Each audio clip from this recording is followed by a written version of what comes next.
뽑아도 매력적이구나라는 생각이 듭니다. 특히나 47절 말씀은 우리가 참 사모할 만한 말씀이죠. 온 백성에게 칭송을 받으니 주께서 구원받는 사람을 얼만큼 더하게 하셨어요? 언제? 날마다. 그죠? 우리가 할 수 있는 최선은 사실 매 주일마다만 해도 참 은혜로운 거잖아요. 근데 초대교회는 날마다 구원받는 사람들의 고백이 있었다는 겁니다. 대단하죠? 예, 우리도 그러면 좋겠죠, 그죠? 네. 자, 생각해 보십시오. 이미 초대교회는 베드로의 설교로 3,000명이나 되는 회심자가 있었고요. 거기에 날마다 구원받는 사람이 더해졌다 그러니 정말 대단한 부흥이 일어난 겁니다. 그러면 여러분, 초대교회가 도대체 어땠길래 이렇게까지 부흥할 수 있었을까요? 비결이 뭘까요? 감사하게도 43절부터 46절까지 그 내용이 있습니다. 세 가지로 되어 있는데요. 첫 번째로 43절에 보면 무엇 때문으로 되어 있습니까? 사도들로 말미암아 기사와 표적이 많이, 그냥도 아니고 많이 나타났습니다. 그죠? 자, 이게 첫 번째 이유고요. 기사와 표적. 두 번째는 44절과 45절입니다. 뭐라고 되어 있습니까? 믿는 사람이 다 함께 있었다. 그 다음에 모든 물건을 서로 통용했다. 그 다음에 재산과 소유를 팔아서 각 사람의 필요를 따라 나눠줬다. 이게 이제 두 번째 이유입니다. 함께 있고 통용하고 팔고 나눠주는 초대교회의 모습. 그 다음에 세 번째 46절입니다. 날마다 마음을 같이하여 성전에 모이기를 힘쓰고 또 집에서도, 그죠? 떡을 떼며 기쁨과 순전한 마음으로 음식을 먹었다. 성전에 모이기를 힘쓰고 또 소그룹으로 집에서 모이기를 힘썼다고 얘기하고 있습니다. 이 세 가지예요, 그죠? 자, 그러면 여러분 진지하게 여쭤보겠습니다. 솔직히 이 셋 중에 사람들이 교회로 몰려오게 한 최대의 원동력은 무엇이겠습니까? 1번, 2번, 3번 중에 사람들이 교회로 오게 되는, 몰려들게 된 최대의 원동력 뭐겠습니까? 네? 1번이죠. 그죠? 1번. 첫 번째요. 기적과 표적입니다. 그것도 어쩌다가 이렇게 한 명씩 병도 낫고 그랬더라가 아니라 뭐라고 돼 있어요? 많이 났어요. 예. 이후에 나누는 나오는 나눔도 좋고 교제도 좋지만은 교회 부흥에 기적처럼 효과적인 게 어디 있겠습니까?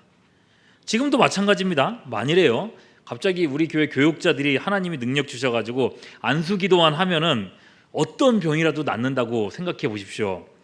할렐루야. 예, 여러분 교회 부흥이요 몇천 명, 몇만 명 되는 거요. 어려운 일 아닐 겁니다 아마. 그렇게 생각됩니다. 여러분, 근데 그 일이 초대교회 사도들에게는 일상이었다는 겁니다. 일상. 그럼 여러분 생각해 보십시오. 이 말씀을 볼 때 여러분들은 어떤 느낌이 드십니까? 일상적으로 하나님께서 기적을 주시고 병고침이 일어났더라.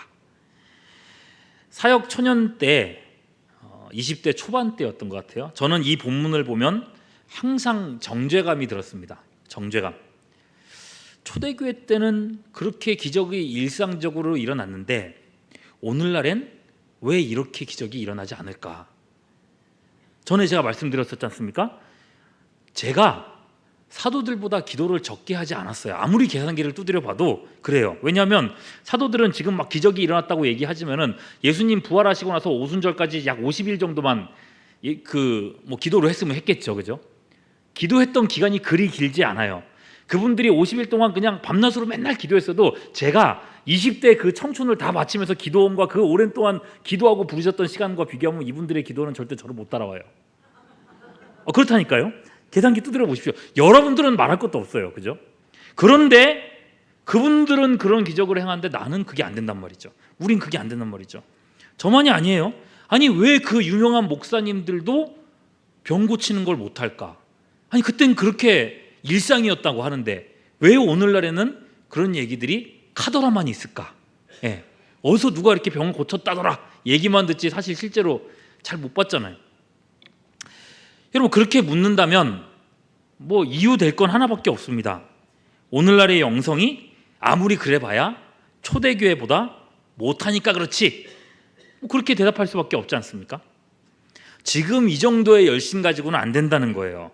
더 뜨겁게 기도해야 되고 더 성령의 충만함을 받아야 된다. 그래야 이런 기적이 일어날 텐데 영성이 초대교회만도 못하니까 지금 우리가 기적이 안 일어나는 거다. 그렇게 대답할 수밖에 없지 않습니까? 그래서 제가 자괴감에 빠진 거예요. 도대체 얼마나 더 기도를 해야 기적이 일어나는 거냐고. 저뿐이 아닙니다. 어릴 적에 저처럼 생각하는, 지금도 그렇게 생각하는 교단과 또 목회자분들이 계세요. 지금도 초대교회 때처럼 병고침의 역사가 일어나야 된다. 그때처럼 그렇게 많이 일어나야 된다고 생각하시는 분들이 있습니다. 왜요? 성경이 그렇게 적혀 있으니까요. 그분들에게는 초대교회가 가장 이상적인 교회입니다. 그래서 그분들의 슬로건은 항상 똑같습니다. 초대교회로 돌아가자. 초대교회처럼 되자. 기적과 표적이 일상이었던 초대교회의 신앙으로 그때의 그 기적으로 돌아가야 된다는 거예요. 그런데 여러분, 실제로는 어떨까요? 교회 역사 2000년 동안 적어도 이런 기적에 대해서는 교회가 초대교회로 돌아간 적이 없습니다. 사도들이 행했던 기적은 우리의 상상을 초월하는 것이었습니다. 바울 같은 사람은요, 심지어 손수건만 올려놔도 그 병이 고쳐졌다고 얘기할 정도니까요. 여러분, 이 정도면 사도들은요, 원할 때면 언제든지 병을 고칠 수 있었던 겁니다. 우리 같으면 어떻게 되겠어요? 귀신 들린 사람이 있어요? 병 고친 사람이 있어요? 그러면은 내게 있는 이름으로 내가 있는 것으로 너에게 명하노니 나사렛 예수의 이름으로 일어나라, 얘기할 수 있겠습니까? 못합니다. 왜요? 안 일어나면 어떡해요? 얼마나 부끄러운 일이에요, 목사로서. 그런데 베드로는 어떻게 했어요? 일어나라 그랬어요. 그럼 일어나라고 할 때는 못 일어나면 어떡하지라고 하는 걱정을 가지고 했을까요? 안 했을까요? 그죠? 반드시 일어날 거나 확신을 가지고 했단 말입니다. 무슨 말이냐면요, 그 당시에 사도들은 언제든지 원하는 때에 일으킬 수 있었다는 얘기입니다. 여러분, 오늘날 아무리 영적으로 뛰어난 사람이 있다 할지라도 사도들이 했던 만큼의 기적을 행할 수 있겠습니까? 없겠습니까? 없어요. 그렇다면 여러분, 초대교회 이후 신앙의 후배들은, 우리들은 누구나 이 말씀 앞에서 정죄받아야 마땅하지 않겠냐는 겁니다. 성경의 기준은 이만큼 병을 고칠 수 있을 정도로 영성이 뛰어나야 한다는 건데, 그래서 당연히 그만큼 병이 고쳐지기도 하고 그런 기적이 일어나고 그것 때문에 부흥이 일어나야 하는 건데, 이후의 성도들은, 그리고 목회자들은 그렇지 못하니 얼마나 하나님 앞에 게으르고 나태하냐는 거죠. 그렇게 생각할 수 있지 않겠습니까? 그럼 여러분, 이런 관점이 옳겠습니까? 안 옳겠습니까? 옳지 않은 겁니다. 오늘 말씀은 사도들이 행했던 기적과 병고침에 대해서 여러분 43절에 뭐라고 얘기했습니까? 기적과 병고침이라고 말하지 않고 기사와 표적이라고 얘기했습니다. 표적. 그들이 행했던 기적을요, 표적이라고 말하고 있어요. 여러분, 표적이 뭡니까? 예수님이 누구신지를 나타내는 표적, 표시예요. 표시. 손가락이에요. 예수님 이분입니다. 기적은 예수님을 가리키는 하나의 표시판이라는 거예요. 그러니까 여러분, 병고침이 핵심이 아니에요. 이 손가락이 핵심이 아니에요. 병고침을 통해서 그 치유하는 분이 누구신가를 나타내는 계시, 하나님이 누구신가를 나타내는 계시 사건, 그것이 병고침의 핵심입니다. 사도들은 예수님의 죽으심과 부활을 목격하고 또 증언한 사람들입니다. 그리고 그 증언을 통해서 최초의 교회가 창설됐죠. 기독교 교리에서는 이 사도들을 교회의 창설 직원이라고 부릅니다. 누구라고 부른다고요? 창설 직원. 에베소서 2장 20절, 너희는 사도들과 선지자들의 터 위에 세우심을 입은 자라. 그리스도 예수께서 친히 모퉁이돌이 되셨느니라. 여러분, 사도들이 교회의 터입니다. 창설 직원이라는 말은 처음에 세운 사람들이잖아요.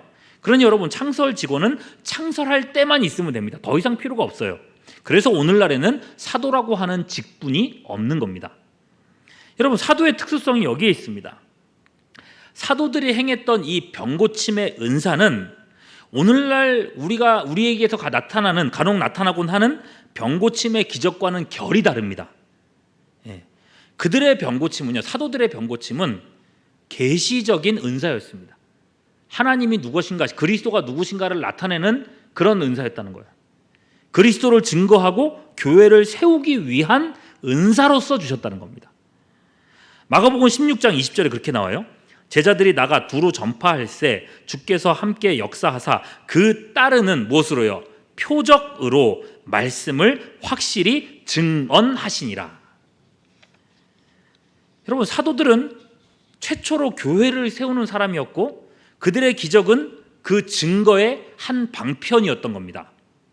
고린도전서 말씀에 의하면 사도도 은사였습니다. 그리고 사도라는 은사 역할이 끝났을 때 사도와 함께 사도들의 이 특수한 사역도 함께 정지가 되는 겁니다. 중요한 건 이겁니다. 하나님은 더 이상 병고침으로 자신을 계시하지 않으십니다. 왜요? 자신을 증거하는 특별 계시, 뭐예요? 66권 하나님의 말씀, 성경이 완성되어 있기 때문에 그렇습니다. 물론 여러분, 하나님은 지금도 기적을 행하시고 역사에 개입하셔서 일하십니다. 기도 가운데 얼마든지 불치병도 고치실 수 있는 분입니다. 그거 안 된다는 거 아니에요. 다만 은사나 또는 계시로서가 아니라 믿음의 기도를 통해서 하나님은 일하고 계신다는 겁니다. 그래서요, 성경은 병자를 고치는 일에 대해서 말할 때 너희는 병고침에 은사를 구하라 라고 말씀하지 않습니다. 야고보서 5장 14절 보면 은사가 아니라 누구를 불러요? 5장 14절 누구를 부르라고 되어 있습니까? 장로를 불러, 교회의 장로를 불러 병고침을 위해 뭐하라? 기도하라 그랬습니다. 15, 16절 뭐가 병든 자를 구원한다 그랬어요? 믿음의 기도예요. 은사가 아니라고요. 계시가 아니고 여러분, 믿음의 기도가 병든 자를 구원한다. 은사자의 기도가 아닙니다. 믿는 자의 기도라는 겁니다. 믿음의 사람들은 그러니까 절망적인 질병 앞에서 더욱 기도하여 병을 대적해서 싸워야 한다는 것입니다. 병고침이 오히려 여러분 은사에 매여져 있지 않기 때문에 우리는 오히려 더 기도할 수 있습니다. 오늘 우리가 이 자리에 있는 이유가 이것 때문 아니겠습니까? 여러분, 은사가 아니어도 됩니다. 오늘 밤에 하나님의 역사를 기대하며 더 큰 믿음으로 뜨겁게 기도할 수 있는 우리 모두가 될 수 있기를 소망합니다. 여러분, 이렇게 일단 매듭을 지어 놓으시죠. 그리고 다시 오늘 말씀을 보겠습니다. 초대 교회가 부흥하는 데는 분명 기적들이 주요한 요소였을 겁니다. 그러나 그 시대의 이 표적이란 것은 오늘날 반복되는 게 아니라고 했습니다. 물론 우리도 병고침을 위해서 기도는 해야겠지만 그게 부흥을 위한 열쇠로서 작용하지는 않을 겁니다. 이것은 사도들의 영역이었습니다. 그럼 중요한 건 그 다음번부터가 되겠죠. 두 번째 요소를 보겠습니다. 믿는 사람이 다 함께 있었다. 그리고 모든 물건을 서로 통용했다. 재산과 소유를 팔아서 각 사람의 필요를 따라서 어떻게 했다고요? 나누어 주었다. 여러분, 초대교회 성도들은요, 공동체로 연합했습니다. 서로를 돌아보고 책임져주는 공동체. 성도들이 서로 돌보는 그 모습이 세상과 달랐던 겁니다. 그러니 47절에서 온 백성에게 칭송을 받았다는 얘기가 나오는 겁니다. 여러분, 이 말씀 보실 때마다 어떤 느낌으로 다가오십니까? 은혜가 되십니까? 사실 잘 안 됩니다. 왜 그럴까요? 부담이 커요.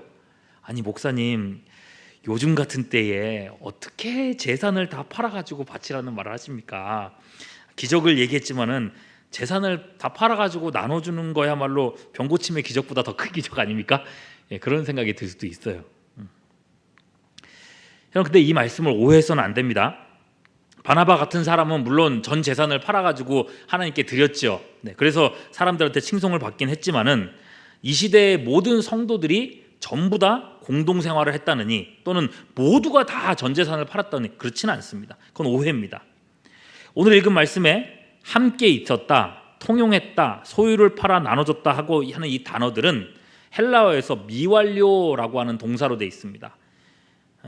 계속 그렇게 해나갔다는 뜻이에요. 그러니까 일회성으로 다 갖다 바치고 끝내버린 게 아니라 필요할 때마다 원하는 만큼 필요에 따라서 계속 그렇게 해나갔다는 거예요.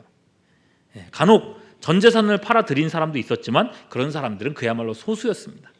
중요한 건 초대교회는 서로를 책임져 주는 공동체였다는 겁니다. 필요할 때는 기꺼이 자신의 것을 내어줄 수 있었어요. 여러분, 이런 일인데 우리가 굳이 초대교회까지 운운할 필요가 있겠습니까? 뭔가 혼자 하는 일이 일상이 돼 있는 우리 시대 아닙니까? 식당에 가면 혼자 밥 먹는 자리, 혼밥석이라고 하죠. 그게 어디에나 있습니다. 이게 예전에는 없던 풍경이었잖아요. 그만큼 개인주의가 팽배해진 시대입니다. 사람들은 고독 속에 살아가고 있습니다. 심지어 어떤 식당에서 앉아 있는데 두 사람이 앉아가지고 카톡을 해요. 요새는 기본적으로 식당 가서 자리에 앉으면 다 핸드폰 다 켜잖아요. 이러고 있잖아요, 그죠? 식당을 안 가보셨군요. 네. 가면 다 이러고 있어요. 일단 기본적으로 가면 폰부터 들고 다 이러고 있어요. 4명이 앉으면 4명이 다 이러고 있어요. 근데 어떤 사람들은 보면요, 막 하면서 키득키득 웃으면서 이렇게 카톡을 하고 있어요. 그런데 보니까 둘이 앞에 있는 사람하고 둘이서 카톡을 하고 있는 거예요. 예. 앞에 있는 사람은 뭐 하면 돼요? 말로 하면 되잖아요. 근데 말로 못하고 카톡으로 해요. 그게 더 쉽거든. 여러분, 대화가 안 돼요. 관계가 안 돼요. 예. 누가 어려움 당했다 그러면은 댓글 달고 좋아요 이런 거 누를 줄 알아도 발벗고 돕는 사람이 없는 그런 시대를 우리는 살고 있습니다. 그럼 이런 외로움의 시대에 사람들의 마음은 점점 더 이렇게 피폐해져 가고 있는데 진정한 대안은 어디 있습니까? 교회에 있다는 겁니다. 책임져주는 공동체, 그 본래의 모습으로 돌아갈 때에 우리는 오늘날 같은 시대에 다름과 감동을 줄 수 있다는 것입니다. 여러분, 교회 안에 어려움 당하는 사람이 없는가 살펴보시기를 바랍니다. 아픈 지체들이 있지는 않은가, 암으로 투병하는 사람들도 있고요. 사업이나 자녀 문제로 고민하는 가정들이 있지 않은가, 그들을 보고 돌아보고 기도해 주시길 바랍니다. 혹 가능하다면 작은 물질적인 도움도 좋을 것 같습니다. 여러분, 할 수 있지 않습니까? 여러분, 이런 교회에 주님은 구원받는 사람을 더해 주신다고 하시는 겁니다. 세 번째는요, 날마다 마음을 같이하여 성전에 모이기를 힘쓰고, 또 어디서요?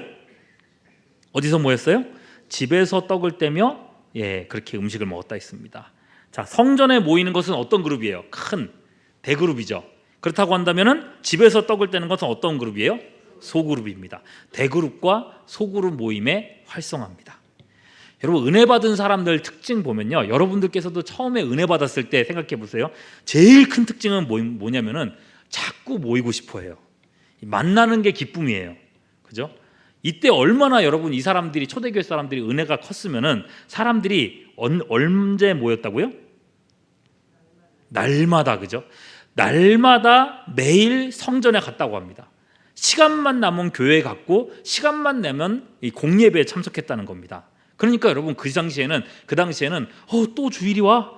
또 예배야? 무슨 얼마 전에 예배인데 또 예배야? 3일 전에 예배였잖아. 그런 게 아니고요. 주일 아직도 멀었어? 벌써 주일이 끝났어. 다음 주일 언제 오지? 여러분, 이런 느낌이었다는 겁니다. 여러분, 이것이 진정한 하나님과의 관계 회복이죠. 여러분, 하나님은요, 예배를 통해 자기 백성과 만나 주십니다. 예배 없이 하나님과의 관계 회복 없습니다. 그럼 여러분, 이 초대교회의 모습을 생각해 보십시오. 우리 교회가 그럴 수 있기를 바랍니다. 예배가 뜨거워지는 우리 교회가 될 수 있기를 축원합니다. 예배가 기대되는 우리 교회가 될 수 있기를 축원합니다. 그리고 예배가 채워지는 우리 교회 되기를 축원합니다. 여러분, 그런 모임, 대그룹 예배가 회복된 모임, 그런 대그룹 모임뿐만 아니었어요. 여러분, 생각해 보십시오. 초대교회 교인 몇 명이었다고요? 지금 이 당시에? 적어도 3,000명입니다. 날마다 더해졌으니까 그보다 더 많았겠죠. 3,000명이에요. 여러분, 우리 교회 몇 명일까요? 1,000명입니다. 1,000명 넘죠? 애들까지 하면요. 1,000명 넘는 사람들이 있어요. 서로 막 잘 알고 그럴까요? 모릅니다. 네, 서로 아는 사람, 오래 이렇게 우리 교회 초창기 멤버부터 계셨던 분들도 요새 온 사람들 보면은 잘 모르는 경우 많습니다. 네, 1,000명만 돼도 모르는 사람 많아요. 그럼 여러분, 초대교회, 아무리 초대교회라고 해도 3,000명이면 서로 알까요? 모를까요? 몰라요. 그죠? 모르는 사람들이 더 많았습니다. 그래서 오늘 말씀에는 대그룹 성전 예배뿐만 아니라 뭐가 생겼어요? 소그룹, 집에서 떡을 뗐다는 말이 나오는 겁니다. 근데 이게 원문을 보면요, 한 집에서 모두가 모인 게 아니라 카타 오이콘이라고 해서 집집마다, 이런 말로 되어 있어요. 집집마다 사람들이 구역으로, 전도회로 우리 집으로 오라고 초대하고 음식을 대접한 겁니다. 함께 먹는 것이 기쁨이었습니다. 항상 모여서 예배하고 하나님 찬양하고 교제하는 것. 그러면서 어려움 당한 사람 보면 위에서 기도하고 도움을 채워주고, 그게 세상 사람들 보기에 너무 부러운 거예요. 그게 너무 아름다워 보이는 거예요. 야, 나도 저기 가고 싶다. 지금도 보면요, 이제 동기들이나 이렇게 친구들 보면, 부흥하는 교회들 보면은 소그룹이 잘 되더라고요. 소그룹이 자기 집 공개하고 다음 우리 집에 빨리 오라고 얘기하고 식탁 교제하고 초대하고, 여러분 먹는 거 그렇게 잘하는 교회가 참 부흥하는 것 같습니다. 여러분 그런 모습에 온 백성들이 칭송했고 하나님께서는 구원받는 자들을 날마다 더하게 하셨다라고 말씀하고 있는 것입니다. 여러분, 이것이 초대교회 부흥의 열쇠였습니다. 공동체. 여러분, 교회의 헬라어 원문을 보면요, 교회의 뜻이 에클레시아라고 하는데 부름을 받은 사람들의 모임입니다. 모임. 교회의 본질은요, 모임이에요. 모임이 잘 되는 공동체를 하나님이 채워주시는 겁니다. 구원받는 자들을 더해주신다. 이건 하나님의 역할입니다. 그럼 우리는 우리의 일을 해야 되지 않겠습니까? 서로의 형편을 돌아보고 채워주고 서로를 위해서 뜨겁게 기도하는 우리가 될 수 있기를 소망합니다. 그리고 대그룹 예배와 소그룹 모임의 즐거움을 회복하는 우리 교회가 될 수 있기를 소망합니다. 그렇게 파편화된 이 세상 속에 하나님의 대안을 보여줄 수 있고 주님께서 구원받는 사람들을 보내주실 수 있는 부흥의 교회가 될 수 있기를 주님의 이름으로 축원합니다.